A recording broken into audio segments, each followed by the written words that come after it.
하나님이 일하시는 방식입니다. 그 사람마다 또 어떤 사회 그리고 또 국가, 문화마다 일하는 방식이 많이 틀립니다.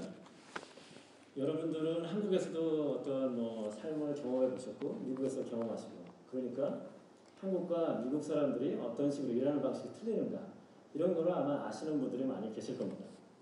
저도 한국에서도 회사를 다녀보고 지금도 미국에서 회사를 다니지만 다녀보고 하기 때문에 특히 회사에서 일하는 방식이 어떻게 틀리다는 것을 제가 경험을 통해서 알 수가 있습니다.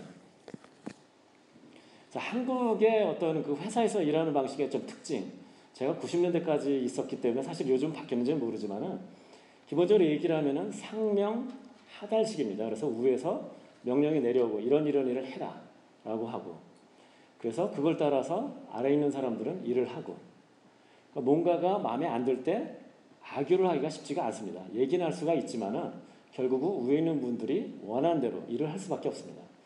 미국은 좀 틀립니다. 일하는 방식이 아무래도 좀 더 합리적으로 그래서 뭔가를 위해서 지시가 내려오더라도 그게 왜 그렇게 되는지를 설명을 합니다. 이해를 안 되면 이해를 안 된다고 질문을 하고 그러면 또 설명을 하고 그런 과정을 계속 거치면서 합의점을 찾고 그러고 나서 일을 하게 됩니다. 그러니까 이런 식으로 좀 차이가 많이 나죠. 근데 그 미국이든 한국이든 같은 점이 하나 있습니다. 회사에서 할 때. 사람을 뽑을 때는 똑같습니다. 결국은 능력 있는 사람을 뽑습니다.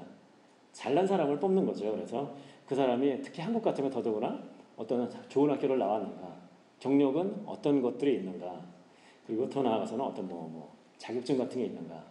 어떤 회사들을 보면은 저희는 어떤 능력보다는 인성이나 이런 걸 더 중요시 여깁니다라고 얘기를 하지만은 실질적으로는 능력이 되는 사람 중에서 그 여러 사람 중에서 인성도 좋은 사람을 뽑는 거지 능력은 안 되는데 그 성심만 아니에요. 심성만 착한 사람 그런 사람을 뽑는 것은 아닙니다.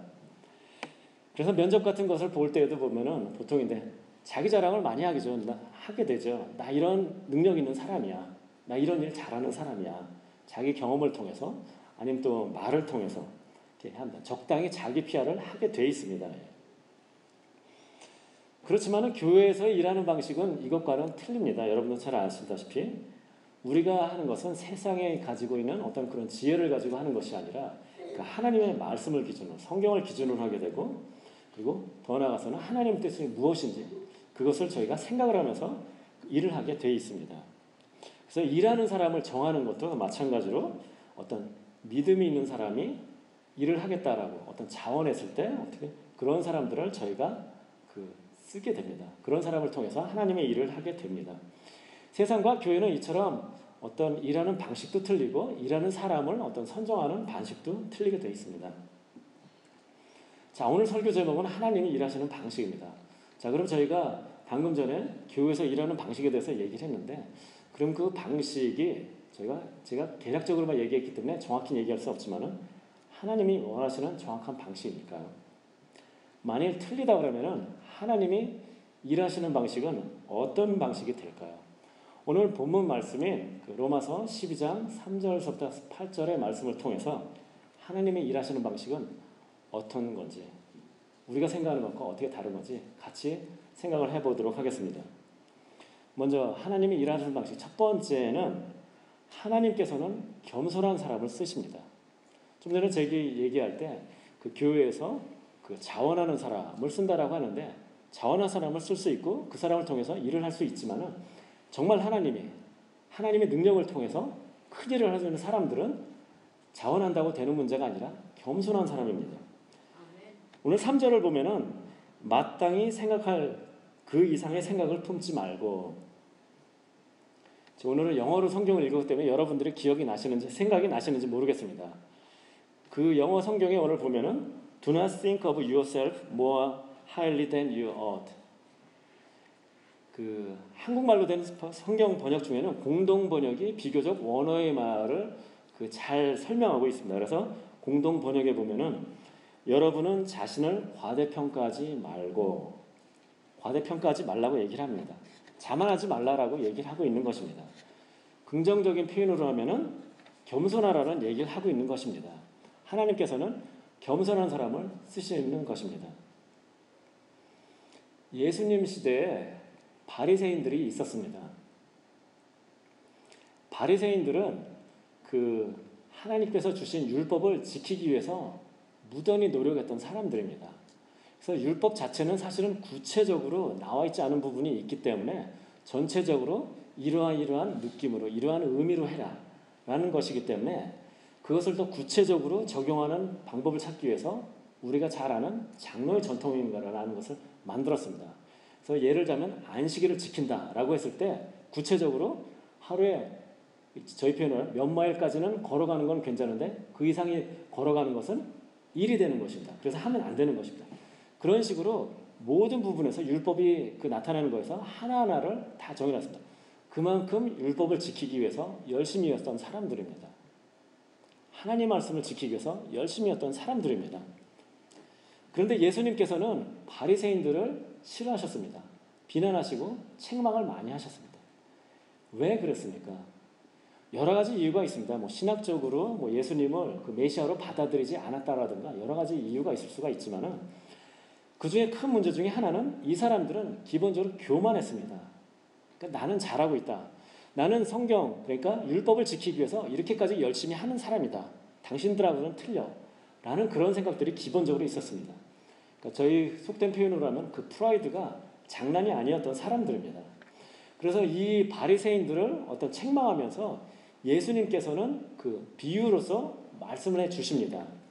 그 비유 내용은 무엇이냐면은 바리새인의 기도와 그 세리의 기도가 어떻게 다른가를 비유로 말씀하십니다. 그래서 누가복음 18장 11절에 보면은 바리새인들은 기도를 할 때 큰 길에서 서서 하늘을 우러러보면서 그렇게 기도를 합니다. 상상이 가십니까? 큰 길에서 서서 우러러보면서 기도의 내용은 이렇다라고 예수님께서는 얘기를 하십니다. 나는 다른 사람들 곧 토색, 불의, 간음을 하는 자들과 같지 아니하고 이 세리와도 같지 아니함을 감사하나이다. 만약 현대에 어떤 사람이 이런 식의 내용을 가지고 기도를 한다면 이런 내용이 되겠죠. 나는 옆집에 철수 엄마와 같이 나쁜 사람이 아니기 때문에 감사합니다라고 얘기를 하는 겁니다. 기본적으로. 나 잘났다는 얘기를 하는 거죠. 옆집 사람은 죄인인데 나는 그런 사람이 아니다라고 지금 얘기를 하는 겁니다. 그걸 기도로서 감사의 제목으로 지금 얘기를 하고 있는 것입니다. 18장 12절에 누가복음 18장 12절 그 다음 절에는 그렇게 얘기를 합니다. 일주일에 나는 2번씩 금식을 하는 사람이고 그리고 11조도 하는 사람이다 라고 자랑을 하면서 기도를 하고 있는 것입니다. 기도가 아니다 자기 자랑을 하는 거죠. 길에 서가지고 사람들이 다 들을 수 있게 큰 소리로 기도를 하면서 이런 내용으로 기도를 하고 있는 것입니다. 하나님께서는 이런 사람을 쓰실 수가 없습니다. 더 나아가서는 이런 사람은 구원을 받을 수도 없습니다. 저희가 구원을 받을 때 두 가지 중요한 측면이 있는데 하나는 내가 죄인이라는 것을 깨닫고 회개를 해야 되는 것입니다. 그리고 예수님 그 복음 보혈을 믿어야 되는 것입니다. 이렇게 자랑을 하는 사람들은 이렇게 자만하는 사람들은 내 자신이 죄인이다라고 스스로 깨달을 수가 없습니다. 구원을 받을 수가 없습니다. 이렇게 자만하는 사람, 교만한 사람들 그 성경에 수많은 예가 있습니다. 저희가 우리 주위에서도 그런 사람들 수없이 많이 볼 수가 있습니다. 얼마 전에도 미국에서 공보 수석관이라고 그래야 되나? 백악관에 스카라무치라는 사람이 있었습니다. 그 사람도 자기 자랑, 자기 자만 장난이 아니었습니다. 딱 10일 만에 자리에서 물러났습니다. 성경에 있는 내용을 기준으로 저희가 생각을 해보면은 사탄과 악마를 생각해 볼 수가 있습니다. 사탄과 악마는 원래 천사입니다. 천사도 계급이 있다라고 그러기 때문에 사탄은 높은 계급의 악마들이죠. 그래서 처음에는 하나님께서 세상을 다스릴 수 있는 그런 권세를 주셨습니다. 그래서 저희가 보통 얘기를 할 때 악한 세력들이 세상을 다스린다라고 할 때 그 이유가 하나님께서 처음에 이 사탄이었던 천사에게 세상을 다스릴 수 있는 권세를 주셨습니다. 세상을 다스리면서 보니까 내가 정말 힘이 있는 것 같거든요. 그러니까 내가 하나님같이 되고자 해서 하나님을 거스르고 하나님을 반대하고 그래서 결국은 반대 세력이 돼서 우리가 얘기하는 사탄이 되고 악마가 되는 것입니다. 또 다른 예가 뭐가 있습니까? 아마 가장 극단적인 예는 아담과 하와가 아닌가 생각이 됩니다. 그것 때문에 사실은 저희들도 계속 영향을 받고 있는데요. 하나님께서 동산의 모든 과실은 먹되 그 중앙에 있는 선악을 알게 하는 그 선악과는 먹지 말라고 얘기를 하셨습니다. 뱀이 와서 물어봅니다. 정말로 모든 걸 먹지 말라고 했느냐? 그러니까 그 선악과만 빼놓고 다 먹으라고 하셨다. 근데 뱀이 이렇게 유혹을 합니다. 너희가 만일 먹게 되면은 너희 눈이 밝아져서 하나님과 같이 되어 선악을 구별하게 될 것이다. 그 말을 들은 그 하와와 아담은 어떻게 했습니까? 결국 먹었습니다. 내가 하나님같이 되고자 하나님과 같이 눈이 밝아져가지고 선악을 알고자 하는 그런 마음이 있었기 때문에, 즉 하나님처럼 되고자 하는 그런 교만한 마음이 있었기 때문에 그것을 먹고 결국 죄악에 빠지게 되는 것입니다.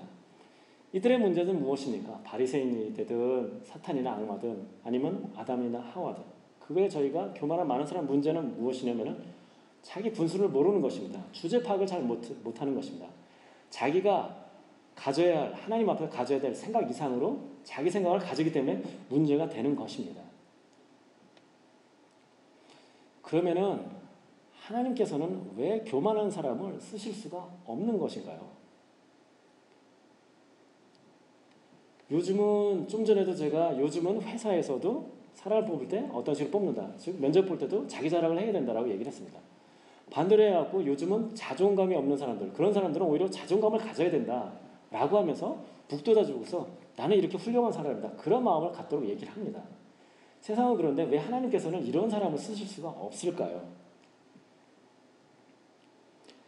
문제는 무엇이냐면은 만약 그런 사람은 하나님이 일을 하면서 내가 뭔가를 이루었을 때 이것이 하나님께서 도와주셔서 하나님의 인도하심으로 하나님의 능력으로 한 것이 아니라 내 힘으로 내가 잘나서 내가 한 것이다라고 생각하기 때문에 문제가 되는 것입니다.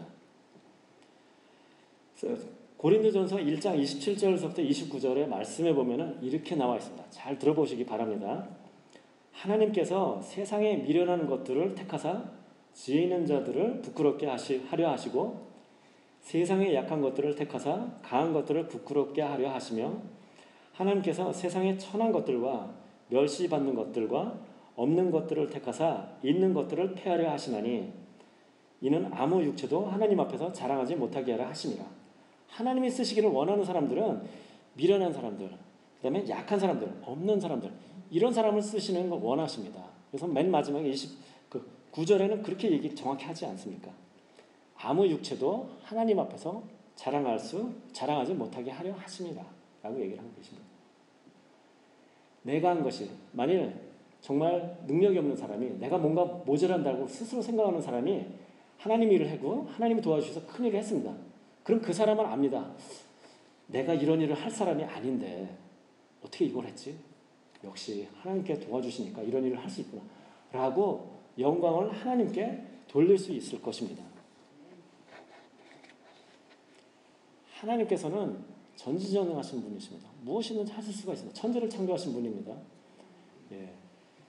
노아의 홍수 사건, 홍수도 일으키신 분이시고, 그 다음에 홍해를 갈라지게 하시고, 그건 하나님이 하신 거는 너무나 명확합니다. 인간이 할 방법이 없죠. 그렇지만 성경에 나오는 많은 전쟁의 얘기들이 있습니다. 싸우는 그런 얘기들이 있습니다. 그런 것들은 사람이 대처하는 상황에서 전쟁을 하는 상황입니다. 그런 경우에도 많은 경우에는 그 사람이 한 것이 아니라 이스라엘 백성이 한 것이 아니라 하나님이 해주시는 것들이 많이 있습니다. 여호수아가 가나안 땅에 들어가서 이제 가나안 땅을 정복하는 상황이 됐습니다. 제일 먼저 막다트린 성은 여리고성입니다. 자, 정복을 해야 되는 거고 성 안에 있는 사람들은 그것을 막아야 되는 입장에 있습니다. 정복을 했습니다. 어떻게 했나요? 잘 아시지 않습니까? 7일 동안 성을 주위를 빙빙빙빙 동고 말고는 없습니다. 그리고 맨 마지막엔 함성 한번 지르고 성이 무너지고 성을 정복을 했습니다. 전쟁의 상황이지만 이 사람들은 칼 한 번 안 뽑고 그냥 하나님이 인도하심에 따라 하나님의 능력으로 그 성을 정복할 수 있었습니다. 히스기야 왕 때 아수르 군대가 와서 예루살렘을 포위하는 상황이 됐습니다. 그래서 그 이스라엘 백성들을 특히 히스기야를 막 조롱하는 말을 합니다. 더 나아가서는 조롱하는 편지를 써가지고 막 보냅니다. 그 상황에서 어느 날 자고 일어났더니 그 아수르 군대 18만 5천 명이 그냥 다 죽었습니다. 이때 당시에 이스라엘 사람들이 한 것은 기도 말고는 없었습니다. 그 편지를 두고 히스기야가 하나님을 조롱하고 이스라엘을 조롱하는 그 편지를 상전해서 놓고서 기도를 했습니다. 기도한 거 말고는 없습니다. 이 전쟁에서 이길 수 있게 하신 것은 사람이 아니라 하나님이십니다. 그럼 좀 더 근접한 실제로 전쟁을 한 것 같은 것을 한번 예를 들어보겠습니다. 우리가 잘 아는 기드온과 300용사라는 그 얘기가 있습니다. 잘 아시지 않습니까? 300명이 수만 명과 싸워가지고 이겼다는 그런 얘기입니다. 처음에 그 싸움을 나가기 위해서 그 이스라엘 백성을 부르자 그 모인 사람이 3만 2천 명입니다. 고르고 해서 마지막에는 300명만 남았습니다. 마지막에는 물을 먹게 하고 어떠한 자세로 먹는가 그것을 가지고서 결국은 그 무릎 꿇지 않고 물을 떠서 이렇게 먹는 사람만을 300명을 골랐습니다. 그래서 그 사람이 기드온과 300용사인 것입니다. 자, 300명과 지금 수만 명 전쟁에서 말이 안 되죠. 그 전쟁에서 이길 수 있었던 것은 당연히 하나님께서 그 많은 사람을 집에 가라고 하면서까지 그렇게 하셨기 때문에 이길 수 있었습니다. 자, 좀 다르게 생각을 해보겠습니다. 기드온과 300용사라고 하는데 만약 이것이 기드온과 300아녀자라고 했으면은 이겼을까요? 졌을까요? 당연히 이기죠. 어차피 전쟁은 하나님께 속한 것이고 하나님께서 하신 것입니다. 300명이 정말 용사였기 때문에 된 것이 아니라 하나님께서 함께 하셨기 때문에 그러한 전쟁에서 이길 수 있었던 것입니다. 나이 많으신 할아버님이 300분이 있어도 아니 30명이 있어서 3분만 있었어도 어차피 이길 수 있는 전쟁이었습니다. 하나님께서 하시는 전쟁입니다. 하나님께서는 능력이 있으십니다. 우리가 교회에서 일을 하거나 할 때에도 결국 그 일을 하시는 분은 하나님이십니다. 그래서 그 능력을 가지고 일을 할 때 그렇기 때문에 하나님께서는 우리가 겸손하기를 원하십니다. 그리고 그런 사람을 쓰기를 원하십니다. 성 어거스틴은 어떤 사람이 성 어거스틴에게 이렇게 물어봤습니다. 기독교에서 제일 되는 덕목이 무엇이냐고. 첫 번째. 그러니까 겸손이라고 얘기를 했습니다. 그 사람이 또 물어봅니다. 그러면 두 번째 제일 되는 덕목은 무엇입니까? 겸손이라고 얘기를 했습니다. 또 물어봤습니다. 그러면 기독교에서 제일 되는 덕목 세 번째는 무엇이냐? 예상이 되시죠? 겸손이라고 얘기를 했습니다. 겸손은 이렇게 기독교에서 많은 저희 신앙의 선배들도 알았던 하나님을 통해서 큰일 했던 많은 사람들이 알고 있었던 내용인 것입니다. 겸손해야 됩니다. 하나님께서는 그런 사람을 쓰실 수 있습니다.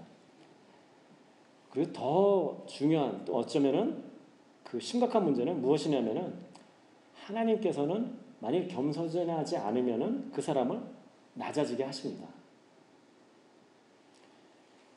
그 성경에서 이제 예를 보면은 그 바빌론의 느부갓네살 왕이라는 사람이 있습니다. 그 사람은 많은 땅을 정복하고 기본적으로 그러니까 그 근처에 근동에 있는 나라들을 다 통합을 한 그런 위대한 왕입니다. 이 사람이 어느 날 그 왕궁의 지붕에 올라가서 그 도성을 이제 쳐다봅니다. 그러면서 이제 이런 생각을 합니다. 그래서 다니엘서 4장 30절에 이렇게 얘기를 합니다. 이 큰 바벨론은 내가 능력과 권세로 건설하여 나의 도성으로 삼고 이것으로 내 위엄과 영광을 나타내는 것이 아니냐. 혼잣말로 이렇게 얘기를 하는 것입니다. 느부갓네살 왕이. 이 바벨론을, 이 도성을 내 능력과 내 권세로 건설하였다. 그리고 바로 이 도성들이 내 위엄과 내 영광을 나타내는 것이 아니냐라고 스스로 지금 자만하고 있는 것입니다. 이 사람은 어떻게 됐을까요? 그날 밤에 왕위에서 바로 쫓겨났습니다. 그래서 그 들짐승과 같이 있으면서 소처럼 풀을 먹으면서 이슬을 맞으면서 그렇게 7년을 지낼 수밖에 없었습니다. 7년이 지나고 이 사람이 회개하고 마음을 돌이켰을 때 하나님께서 다시 왕위를 회복해 주셨습니다. 신약에서 이런 예는 어떤 것이 있을까요?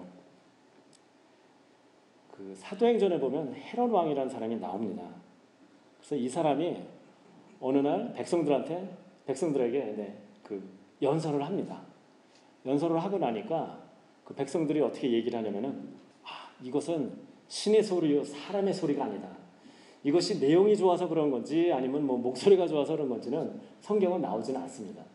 그렇지만은 이것은 신의 소리요 사람의 소리가 아니다라고 얘기를 합니다. 그 다음 구절에 어떻게 나오죠? 사도행전 12장 23절에 보면은 헤롯이 영광을 하나님께 돌리지 아니하므로 주의 사자가 곧 친히 벌레에게 먹혀 죽으니라. 어떤 그 사람들한테 영광을 받았을 때 겸손하게 그것을 내가 아니다라고 얘기를 했었어야 되는데 그렇지 않고 교만하고 그것을 받아들였을 때 하나님께서는 이 사람을 죽게 하셨습니다. 만일 현대에서 이러한 예를 찾는다라면은 아마 한국에 있는 아마 미국도 마찬가지지만 몇몇 대형 교회의 목사님들이 이런 모습이 아닐까라는 생각을 좀 해봤습니다. 그분들이 사회적으로 비난받는 일을 해서 사회적으로 신문에도 나오고 문제가 되는 경우가 있습니다. 법률적으로 그 문제가 돼가지고 재판을 받는 그런 경우까지 있는 경우도 있고요. 그래서 그분들이 갖고 있었던 어떤 신앙적인 그런 어떤 명성들이 땅에 떨어지고 비난받는 위치에 그분은 뭐 어떻게 생각하시는지 모르지만은 많은 사람들이 안타깝게 생각하는 그런 낮은 위치로 떨어지는 모습을 볼 수가 있습니다. 근데 그분들이 처음에 모습을 생각해 보면은 처음에 개척교회를 했을 때는 겸손하게 그러니까 하나님께 기도를 하면서 아마 사역을 했을 것입니다. 내가 할 수 있는 것이 아니라 하나님께서 해주셔야 됩니다라고 간절한 기도를 통해서 또 정말 복음적으로 그렇게 함으로써 그 교회가 부흥 발전하고 결국은 우리가 생각하는 그런 정말 대형 교회까지 됐을 것입니다. 그렇지만 모르긴 해도 그런 과정에서 교회가 점점 커지고 그러면서 사람들한테 정말 훌륭하신 목사님입니다 라는 그런 얘기도 듣고 뭐 사회적으로도 뭐 인정도 좀 받고 사람들이 이렇게 자꾸만 칭송을 하고 그러니까 그런 생각이 들지 않았을까 생각이 됩니다. 이 교회를 내 힘으로 내가 잘나가고 한 것이 아닌가. 그러니까 아마 그분들이 그 어떤 돈 문제가 있을 때 그런 생각을 하는 것입니다. 아니 내가 이 정도까지 세운 교회인데 내가 한 교회인데 그거 돈 좀 했다고 뭘 그걸 가지고 좀 그러나. 이유는 다 있습니다. 그게 완전히 또 개인적인 그런 게 아니라 예를 들면 아들을 위해서 이렇게 그것도 다 있는데 하나님의 일이다라고 이렇게 하면서 하는 것들. 그 외에 또 세습 문제도 있지 않습니까? 내 교회인데 내가 이 정도 만들었는데 아들한테 좀 물려준다고 문제가 많이 되죠. 그 저변의 생각은 무엇입니까? 내 교회라는 생각이 있으면 내가 만든 교회라는 생각이 있기 때문에 물려줄 수 있다라고 생각을 하는 것이죠. 그런 분들이 결국은 비난을 받고 어떤 법정에도 쓰는 경우도 있고 그 욕을 많이 먹는 경우가 있습니다. 하나님께서는 그렇게 낮추십니다.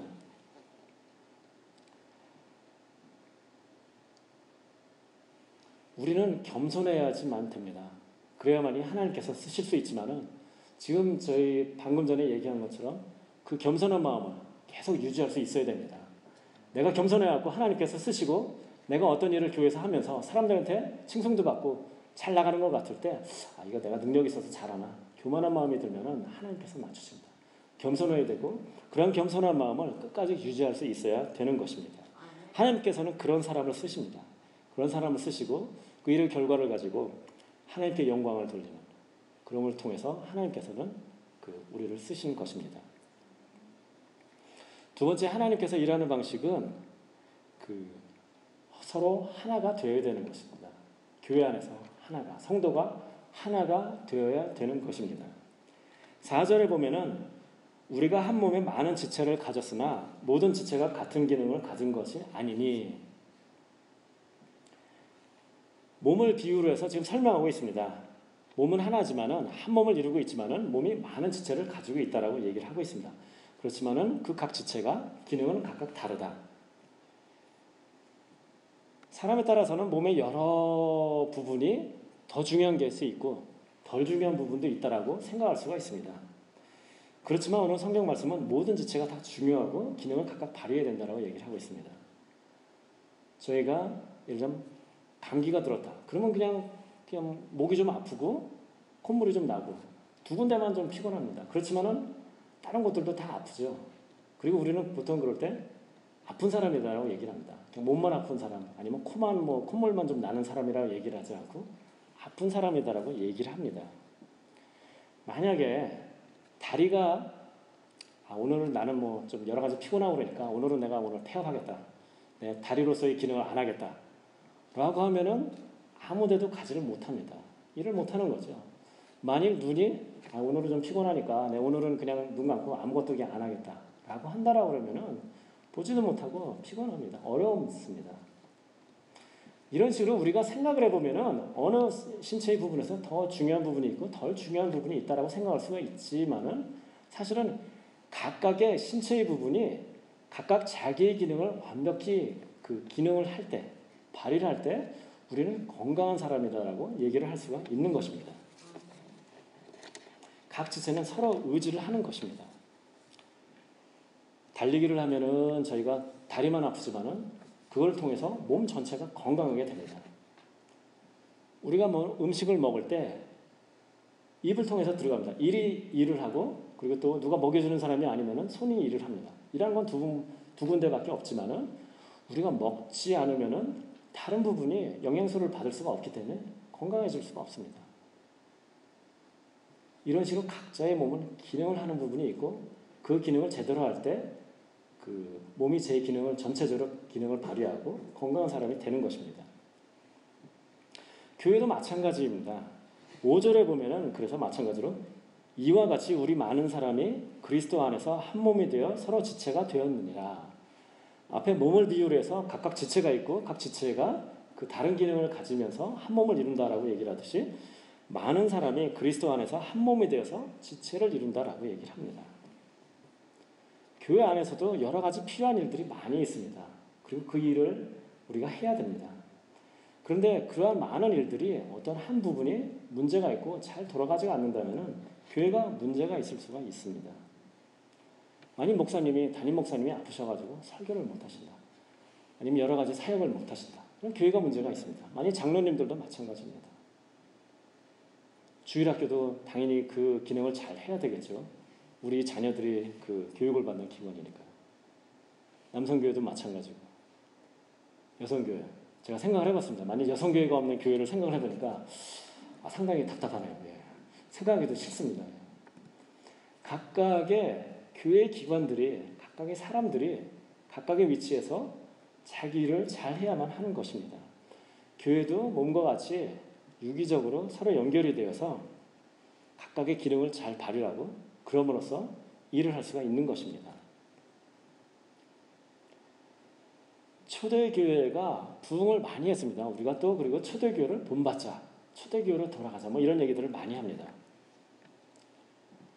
초대교회가 그렇게 부흥했던 이유가 무엇일까요? 사도행전 2장 47절에 보면은 이렇게 누가 저자는 얘기를 합니다. 또 온 백성이 칭송을 받으니 주께서 구원받는 사람을 날마다 더하게 하시니 구원받는 사람이 더한다. 부흥했다는 얘기입니다. 그 이유가 무엇이냐면 백성들에게 칭송을 받았다는 것입니다. 교회에 있는 사람들이 칭송을 받았다. 교회에 있는 사람들이 성경 열심히 읽고 기도 많이 한다고 그 주위에 있는 사람들이 칭송하나요? 아니죠. 겉으로 보여주는 모습을 가지고 사람들은 칭송을 하게 돼 있습니다.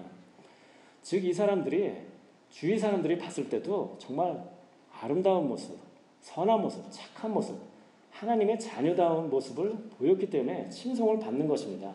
그래서 여러분도 잘 아시다시피 재산과 소유를 팔아가지고 필요한 사람들한테 그렇게 나눠주게 되고요. 또 교제하면서 함께 떡을 나누는 그런 모습을 보였습니다. 하나된 모습이 있었기 때문에 그렇게 칭송받고 교회가 부흥할 수 있었던 것입니다.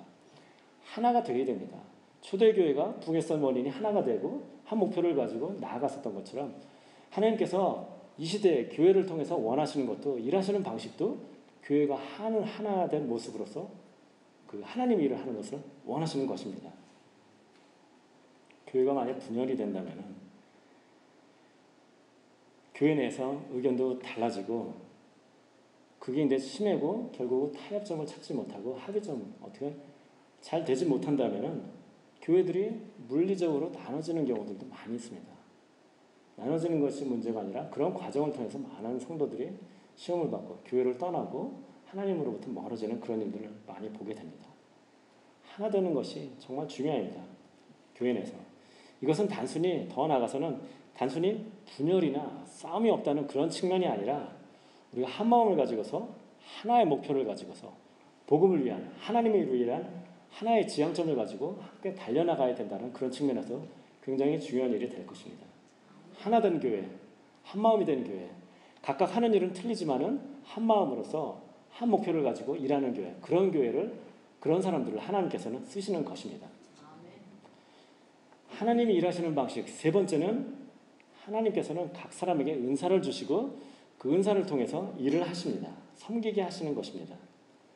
6절에 보면은 우리에게 주신 은혜대로 받은 은사가 각각 다르니 은혜대로 우리가 은사를 받았다고 얘기를 합니다. 은혜로 받았다는 얘기는 내가 잘나서가 아니라 하나님께 거저 받았다는 것입니다. 은혜가 각각 다르다고 얘기를 합니다. 각각 다른 재능이라고 해야 될까요? 다른 기프트를 주신 것입니다. 은사는 성령의 은사, 그러니까 믿은 후에 받는 것입니다. 성령의 은사는 그 은사는 우리가 갖고 있는 보통 재능이다라고 얘기하는 것과는 좀 틀립니다. 재능은 부모로부터 물려받은 것, 음악적 재능을 음악을 하는 부모님한테 물려받았다. 그건 재능입니다. 은사는 우리가 하나님을 만나고 구원을 받았을 때 하나님께서 하나님의 일을 하시기 위해서 주시는 성령의 은사입니다. 그래서 성령의 은사라고 얘기를 하죠. 그래서 재능이 은사로서 쓰일 수도 있고 틀릴 수도 있습니다. 그러니까 예를 들자면 내가 음악적인 재능이 있는데 어려서부터 그렇게 음악을 해왔고 재능이 있습니다. 그건 내가 믿기 전의 얘기고 그건 부모로부터 받은 것입니다. 그렇지만은 그 재능을 가지고 음악적인 것을 가지고 교회에서 하나님의 일을 할 때 그 재능을 쓸 수도 있고 아니면 실제로 더 잘할 수 있는 하나님이 원하시는 것은 그것이 아니라 어떤 뭐 가르치는 은사 그럴 수도 있습니다.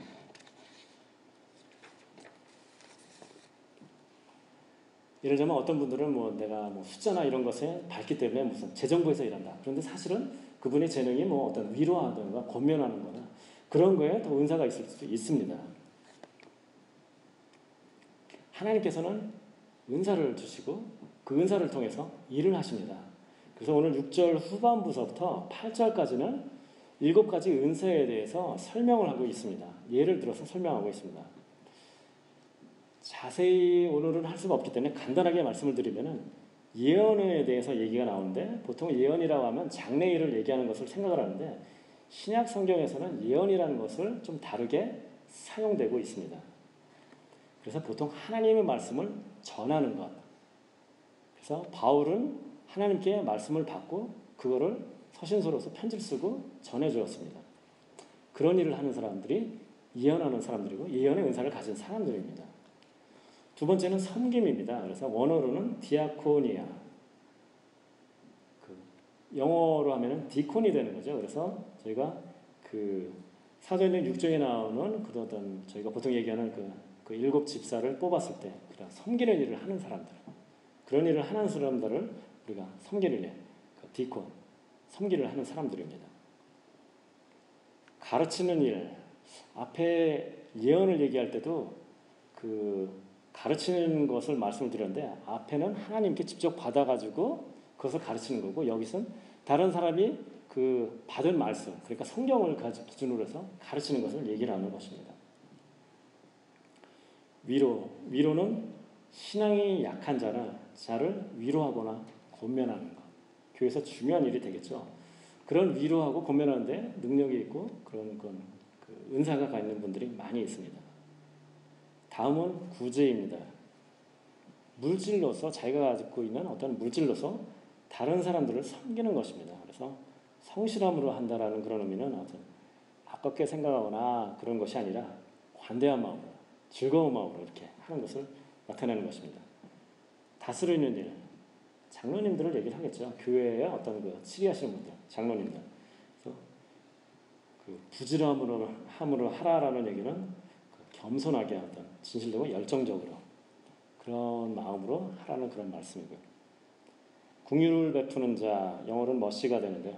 어떤 아픈 사람이나 아니면 또 그 특별한 어떤 그 케어가 필요한 사람들을 돌보는 그런 은사를 얘기하는 것입니다.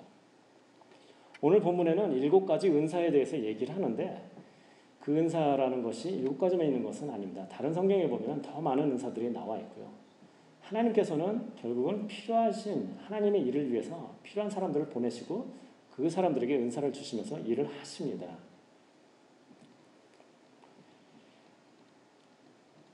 방금 전에 이제 믿는 사람들은 모두 이제 은사가 있다라고 하는데 교회 내에서 보면은 나는 할 수 있는 게 없어라고 얘기를 하는 분들이 있습니다. 예. 그런 분들은 이게 겸손하는 것인지 아니면 하기 싫어가지고 핑계를 대는 것인지 아니면 진짜로 없는 것인지 좀 헷갈리는 경우가 많죠. 저는 못합니다. 할 수 있는 게 없습니다. 그래서 거절하는 분들이 많이 있습니다. 은사는 믿는 사람들이 그 믿은 후에 받는 하나님께 받는 것입니다. 그래서 누구나 가지고 있습니다. 근데 문제는 뭐냐면은 그 은사가 무엇인지 잘 모릅니다. 재능 같으면은 살아오면서 여러 가지 접하게 되고 그러면서 알 수가 있는데 은사 같은 경우는 사실은 잘 알 수가 없습니다. 그냥 구원받은 바로 후에는. 그러면 어떻게 하면 그 내가 갖고 있는 은사가 무엇인지를 알 수가 있을까요? 방법은 없습니다. 결국 여러 가지를 해볼 수밖에 없습니다.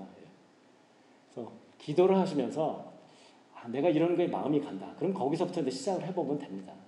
그래서 그걸 통해 가지고 내가 이런 거에 은사를 있구나. 내가 잘하는구나. 내가 했을 때 정말 이렇게 하나님께 영광이 돌려지는구나 라는 것을 깨달았을 때 그걸 통해서 나는 이런 은사가 있구나 라는 것을 알 수가 있습니다.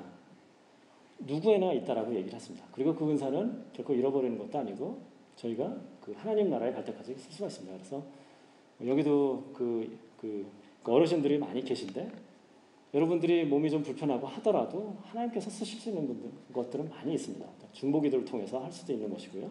그 위로나 공유를 통해서 여러 가지 것들을 통해서 하나님께서는 쓰실 수가 있습니다. 근데 이것저것 해봤는데도 불구하고 정말 나는 은사가 없다. 모르겠다. 그런 분이 있습니까?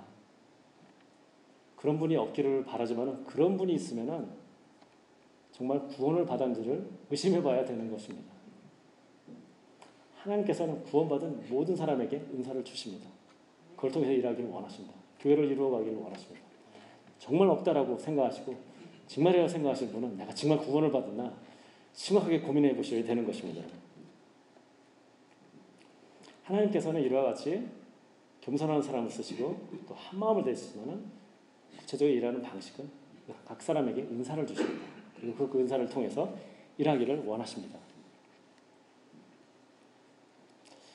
많은 사람들이 그런 얘기를 합니다. 내 인생에서 하나님의 뜻이 무엇인가? 큰 틀에서 생각을 해보면 그것은 하나님이 기뻐하시는 하나님께 영광을 돌려드리는 그런 삶을 사는 것. 그것이 내 인생에서 하나님의 뜻이라고 할 수가 있습니다. 그것이 하나님이 기뻐하시는 것입니다. 오늘 말씀의 앞부분에 있는 12장 1절에 보면은 우리가 잘 아는 구절입니다. 너희 몸을 하나님이 기뻐하시는 거룩한 산 제물로 드리라. 그것이 너희가 드릴 영적 예배니라 라고 얘기를 하고 있습니다. 영적 예배를 드려야 된다고 얘기를 합니다. 영적 예배라고 생각을 하니까 그러면 주일날 예배에 좀 마음을 좀 가다듬고 정결한 마음으로 예배를 드리면 되나 라고 생각하실지 모르겠지만 그런 얘기를 하는 것이 아닙니다. 너희 몸을 하나님 기뻐하시는 산 제물로 드리라는 것입니다. 그것이 영적 예배인 것입니다. 그럼 우리 몸을 어떻게 하나님께 드릴 수 있을까요? 산 제물로 드릴 수 있을까요? 그것은 결국은 교회를 통해서 하나님 일을 하는 것입니다. 그걸 통해서 우리가 하나님께 정말 하나님이 기뻐하시는 영적 예배를 드리는 것입니다. 오늘 말씀을 통해서 우리는 하나님이 어떤 사람을 쓰시는지를 알아봤습니다. 그리고 그걸 통해서 우리가 하나님께 나아가고 하나님의 일을 할 수가 있습니다. 하나님이 일하는 방식은 무엇입니까? 첫 번째는 하나님께서는 겸손한 사람, 겸손하게 되는 사람을 쓰십니다. 자기를 낮추고 그래서 일의 결과가 났을 때 이것이 내가 한 것이 아니라 하나님께서 하셨다라고 하나님께 영광을 돌릴 수 있는 그런 사람을 쓰십니다. 두 번째 일하는 방식은 하나님께서 교회 안에서 한마음이 되는 걸 원하십니다. 각 몸이 서로 다른 기능을 하지만 하나가 되듯이 교회 내에서도 서로 다른 일을 하고 다른 기관에서 봉사를 하지만은 하나 된 모습으로 한 목표를 가지고 나아갈 때 하나님께서 일하시는 것입니다. 그리고 각 사람에게는 은사가 주어졌습니다. 그 은사를 통해서 하나님께서 쓰십니다. 그래서 그 은사가 무엇인지를 발견하시고 그것을 쓰셔야 되는 것입니다. 저는 여러분에게 도전하기를 원합니다. 이미 교회에서 여러 가지로 일을 하시는 분들, 봉사를 하시는 분들, 섬기시는 분들은 잘하고 계십니다. 그렇지만은 한번 생각해 보시는 걸 하셔야 되는 것은 내가 하나님께 받은 은사대로 지금 그 봉사를 하고 있는 것인가, 섬기고 있는 것이라는 걸 생각해 보셔야 됩니다. 그래서 만일 여러분이 봤을 때 어느 부서에서 아니면 어떤 일이 좀 필요한 일인 것 같은데 내가 안 했던 일이다. 근데 혹시 저 일을 하는데 하나님께서 나에게 은사를 주신 것이 아닌가라는 마음이 있으시면은 그쪽 일도 자원해서 해보시는 것도 그러니까 일을 바꿔서일 수도 있고 더하는 것일 수도 있고 해보시는 것이 필요할 것입니다. 아직 교회 내에서 봉사를 안 하시는 분들, 섬긴 것을 아직 안 하시는 분들은 오늘의 말씀을 잘 생각해 보시고 특히 오늘 집에 가서 꼭 기도를 하시면서 생각을 보십시오. 말씀 생각하시면서 나에게 주신 하나님의 은사는 무엇인가? 특히 지금 연말을 맞이해서 저희가 광고도 나오고 있고 또 많은 그 부서장이나 아니면 필요한 일들이 있는 분들이 개인적으로도 컨택을 하고 있는 걸로 알고 있습니다. 자원해서 일을 하는 자원하는 그런 마음이 필요한 때입니다. 그래서 기도를 해 보시면서 오늘 말씀을 생각해 보시면서 하나님께서 나에게는 어떤 은사를 주셨나 그리고 그 일을 통해서 하나님이 기뻐하시는 그런 일을 하시는 여러분이 되시기를 소원합니다. 모든 성도들이 하나님이 주시는 은사를 발견하고 겸손한 마음과 하나된 마음으로서 일을 하면서 하나님이 기뻐하시는 하나님께 영광 돌리는 그리고 하나님 나라가 확장되는 그러한 이름 한인 장로교회가 되기를 하나님의 이름으로 축원합니다. 기도하시겠습니다. 사랑하신 하나님 아버지 감사합니다. 오늘 말씀을 통하여서 정말 하나님께서 원하시는 사람이 무엇인지 또 기뻐하시는 그런 일하는 방식이 무엇인지 생각해 볼 수 있도록 하시면 감사합니다. 우리로 아버지와 주 일을 할 때 늘 겸손할 수 있도록 하여 주시옵시고 아버지가 주 안에서 저희가 한 마음이 될 수 있도록 주님께서 도와주시옵소서. 그리고 아버지가 저희가 주님께서 주신 그 은사를 아버지가 정말로 발견하고 그 은사대로 주님의 일을 하는 저희들이 될 수 있도록 하여 주시옵소서. 아버지 정말로 저희가 겸손한 마음과 한 마음 된 마음 그리고 아버지 은사를 통하여서 정말로 기뻐하시는 하나님이 나라가 확장되는 주님의 영광이 돌려지는 그러한 일들을 하는 저희 한 사람 한 사람이 될 수 있도록 해주시고 저희 이름은 한인 장로교회가 될 수 있도록 주님께서 축복하여 주시옵소서.